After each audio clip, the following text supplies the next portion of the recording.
अस्सलाम वालेकुम dear students. आज हम न्यू चैप्टर स्टार्ट करने वाले हैं। Handlings of chemicals, reagent, apparatus and units, concentration units. ये न्यू चैप्टर का जो है टाइटल है handlings of what? Handlings of chemicals. Chemicals handle करना, रिएजेंट हैंडल करना, ऑपरेटस हैंडल करना, और उसके बाद फिर क्या पढ़ेंगे? Concentration units. तो ये एक लेक्चर की तो बात नहीं है, ठीक। तो स्टार्ट लेते हैं पहले केमिकल्स से। अब केमिकल्स में हमारे पास जो फर्स्ट टॉपिक आता है वो क्या आता है?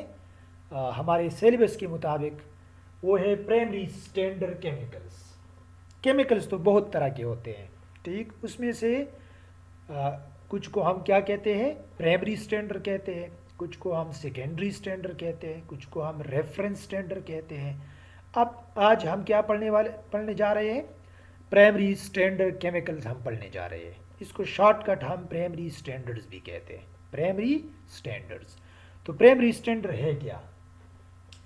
Primary standards are highly purified compounds, highly purified compounds that serve as reference material in titration and other purposes। ये क्या काम करते हैं? ये पहली बात तो ये है कि primary standard highly purified compound होते हैं, प्योर कंपाउंड्स होते हैं। और ये इनका मेन पर्पस क्या होता है? एक मेन पर्पस इसका क्या है? टाइट्रेशन में यूज होते हैं। किस लिए? As a reference material, as a reference material. मतलब इस प्राइमरी स्टैंडर्ड से हम दूसरे केमिकल के अमाउंट को डिटरमिन करते हैं, उसके कंसंट्रेशन को फाइंड आउट करते हैं। इस प्राइमरी स्टैंडर्ड से हम दूसरे केमिकल के कंसंट्रेशन को फाइंड आउट करते हैं। ये दूसरा केमिकल अननोन भी हो सकता है और ये दूसरा केमिकल सेकेंडरी स्टैंडर्ड भी हो सकता है, ठीक। तो प्राइमरी केमिकल्स, प्राइमरी स्टैंडर्ड्स जो है वो ऐसे मटेरियल है जो कि हाईली प्योरीफाइड होते हैं और ये रेफरेंस मटेरियल के तौर पे मेनली यूज़ होते हैं। कहाँ पे? टाइट्रेशन में। और क्या क्या यूज है इसके, तो लेक्चर के एंड में आप लोग जो है सुनेंगे इंशाल्लाह। अच्छा, अब इसकी रिक्वायरमेंट क्या है? प्राइमरी स्टैंडर्ड केमिकल की क्या रिक्वायरमेंट है? What is the requirement for primary standard chemicals? तो रिक्वायरमेंट नंबर फर्स्ट रिक्वायरमेंट ये है इजी टू ऑब्टेन्ड। इसको हम इजीली जो है सिंथेसाइज या ऑब्टेन्ड कर सकते हैं, ठीक। मतलब इसका मेथड ऑफ सिंथेसिस या मेथड ऑफ गेनिंग और obtaining it should not be very difficult, ठीक। सेकेंड नंबर क्या है? Easy to be stored, easy to be stored. इसको हम सिर्फ स्टोर नहीं, easy to be stored in highly pure state. मतलब इसको हम आसानी से स्टोर कर सकें इसके पेवर स्टेट में। जब हमारे पास ये पेवर फॉर्म में आया, अब हम इसको लेबॉर्ट्री में बड़ी आसानी से जो है प्योरीफाइड फॉर्म में लॉन्ग टाइम के लिए आसानी से इसको पेवर फॉर्म में, पेवर स्टेट में क्या रख सकते हैं? स्टोर रख सकते हैं, ठीक। अच्छा, number third, it should be non hygroscopic. इसको जो है मॉइस्चर कैच नहीं करनी चाहिए, ठीक। Should be non hygroscopic. Hygroscopic उस मटेरियल को कहते हैं जो मॉइस्चर कैच करता है, ठीक, एब्जॉर्ब करता है। नंबर फोर, तो स्टेबल इन एयर। मतलब एयर में इसकी क्या ना हो? ऑक्सीडेशन ना हो। So it should be stable in the atmosphere. Atmosphere में इसको क्या होना चाहिए? स्टेबल होना चाहिए। नंबर फोर, तो impurities should be less than 0.02%।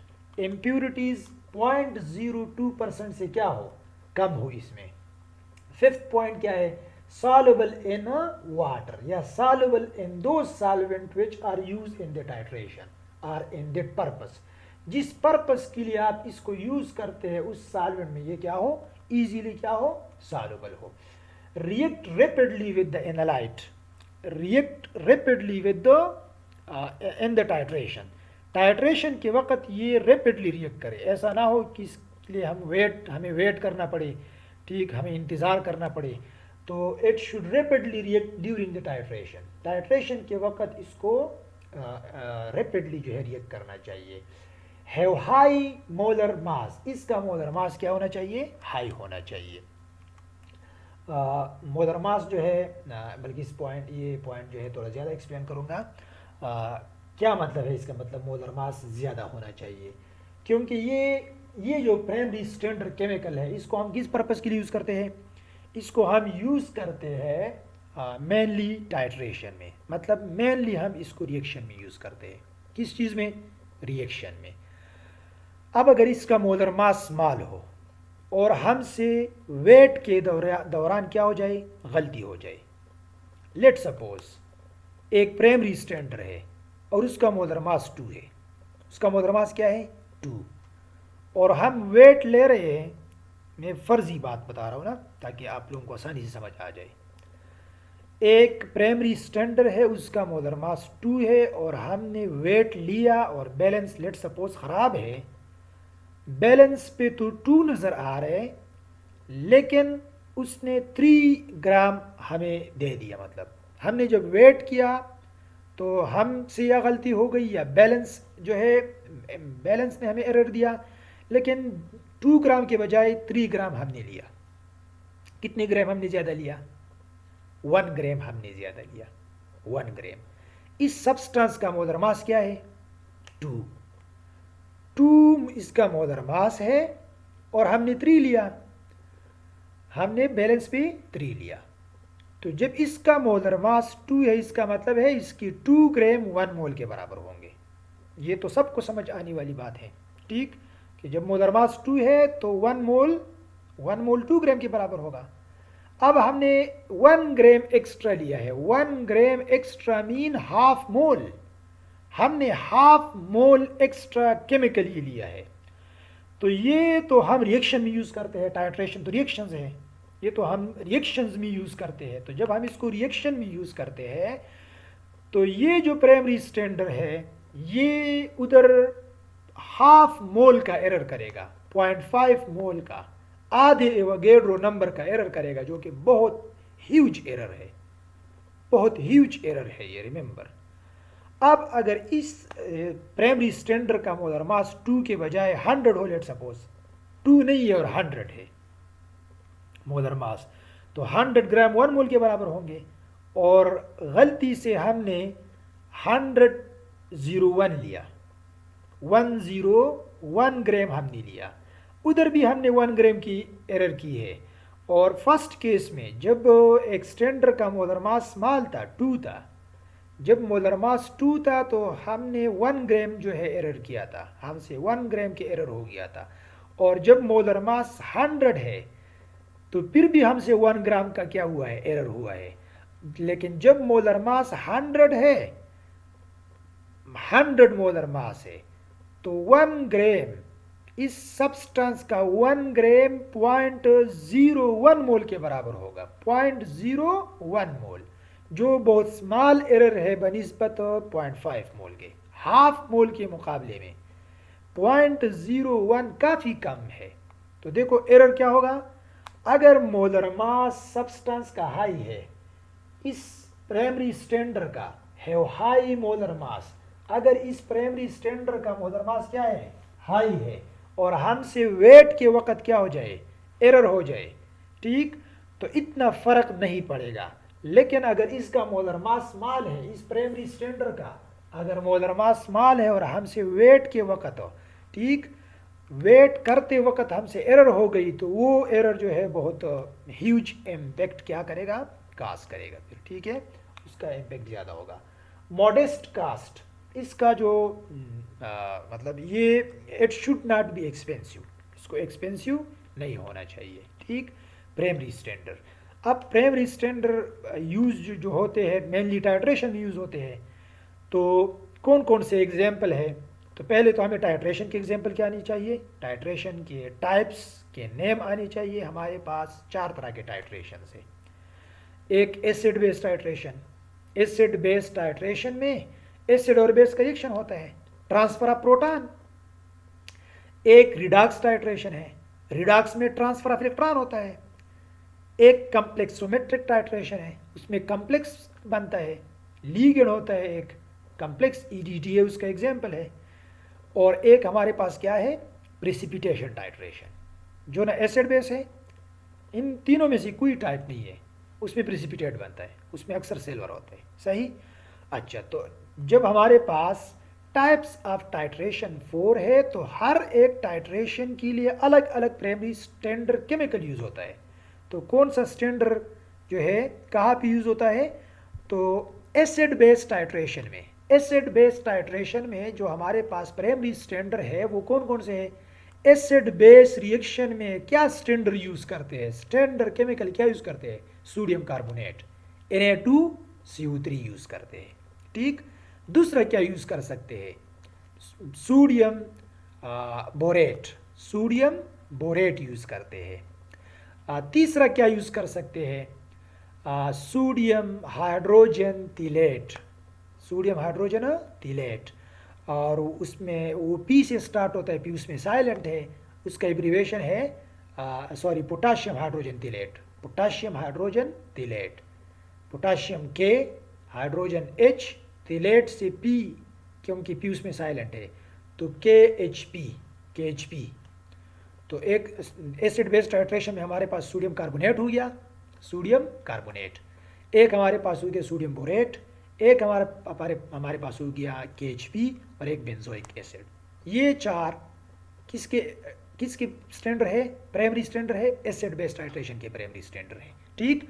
अच्छा, रिडॉक्स टाइट्रेशन में क्या प्राइमरी स्टैंडर्ड है, रिडॉक्स टाइट्रेशन में K2Cr2O7 है, K2Cr2O7, पोटाशियम आयोडेट है और सोडियम ऑक्सलेट है। ये रिडॉक्स टाइट्रेशन में हमारे पास क्या है, स्टैंडर्ड यूज होते हैं, प्राइमरी स्टैंडर्ड। प्रिसिपिटेशन टाइट्रेशन में क्या है, precipitation silver nitrate precipitation titration में यूज होता है, और सोडियम क्लोराइड यूज होता है। ठीक है, प्रिसिपिटेशन टाइट्रेशन में। फोर्थ टाइप जो टाइट्रेशन है वो कम्प्लेक्सोमेट्रिक टाइट्रेशन में जिंक, मैग्नीशियम और ईडीटीए का साल्ट, ईडीटीए खुद यूज नहीं होता, ईडीटीए में प्रोटॉन होते हैं, उस प्रोटॉन की जगह सोडियम अटैच होते हैं, सोडियम साल्ट ऑफ ईडीटीए उसको कहते हैं। ठीक। तो अब दोबारा सुन ले, देखो टाइट्रेशन के 4 टाइप्स है, एसिड बेस, रिडॉक्स, कम्प्लेक्सोमेट्रिक, प्रेसिपिटेशन, और हर एक में अलग अलग प्राइमरी स्टैंडर्ड यूज होते हैं। ठीक है। अच्छा, अब प्राइमरी स्टैंडर्ड के और क्या क्या यूजेस है, प्राइमरी स्टैंडर्ड के, तो देखो ये जो प्राइमरी स्टैंडर्ड है ना, ये कैलिब्रेशन के लिए भी यूज होता है। किसके लिए, इंस्ट्रूमेंट के कैलिब्रेशन के लिए। मैंने उस दिन भी कैलिब्रेशन की थोड़ी सी बात की थी, अगर आप लोगों को याद हो। देखो, हमने ये चेक करना है कि ये एक इंस्ट्रूमेंट है, ये ठीक है कि गलत है, तो इसके लिए हम हाईली प्योर कंपाउंड लेंगे ना, हाईली प्योर कंपाउंड लेंगे, इस पे चेक करेंगे कि ये वाकई इसको प्योर कंसिडर करता है कि नहीं। मतलब ये जो हाईली प्योर कंपाउंड है 99%, 98%, इसके मुताबिक ये मतलब ये इंस्ट्रूमेंट भी हमें बताता है कि ये 98% है कि नहीं। ठीक। तो अगर इस इंस्ट्रूमेंट में ख़राबी है तो ये गलत एरर रिजल्ट शो करेगा, तो अगर गलत शो करेगा तो हम इसको ठीक करेंगे, और इंस्ट्रूमेंट को ठीक करना कि हमें सही रिस्पांस दे, इसको कैलिब्रेशन कहते हैं। तो कौन यूज़ हो गया, प्राइमरी स्टैंडर्ड यूज़ हो गया। प्राइमरी स्टैंडर्ड कैलिब्रेशन के लिए भी यूज़ होता है, टाइट्रेशन के अलावा कैलिब्रेशन के लिए भी यूज़ होता है, सब्सटेंस को आइडेंटिफिकेशन के लिए भी यूज़ होता है। मतलब दूसरा सोडियम कार्बोनेट हम कैसे पहचानेंगे, इस पेवर सोडियम कार्बोनेट पे हम पहचानेंगे इसका मेल्टिंग पॉइंट वगैरह, ठीक, इसकी सॉल्युबिलिटी वगैरह, इसको एज अ रेफरेंस यूज़ करेंगे, as a reference material use करेंगे। अच्छा, कोई मेथड आप चेक करते हैं कि ये मेथड करेक्ट है कि इनकरेक्ट है, मतलब एक मेथड आप मेथड की वैलिडेशन आप चेक करते हैं। हमने मेथड्स की बात की थी ना, सिलेक्शन ऑफ मेथड, तो मेथड हमने चेक करना है। अब वो जो मेथड हमारे पास मौजूद है उनको हम उन मेथड को अब हम चेक करते हैं कि आया वो जो मेथड हम यूज़ करते हैं वो मेथड करेक्ट है भी कि नहीं, वैलिड है कि नहीं है।